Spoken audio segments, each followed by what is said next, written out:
لأول مرة أحمد العوضي يكشف كواليس تعاونه مع مي عمر بالسينما.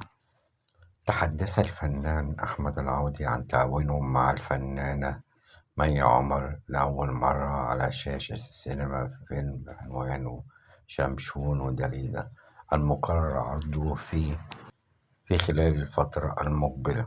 وقال العوضي في برنامج عرب عود: الفيلم أكشن كوميدي وسعيد جدا ومبسوط إننا تعاونت مع بعض، وبحب مي على مستوى الفن جدا، وهي ومحمد سامي أصدقاء على المستوى الشخصي.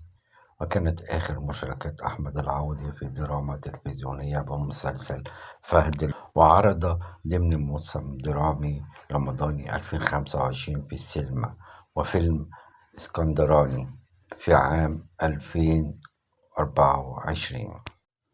لأول مرة أحمد العوضي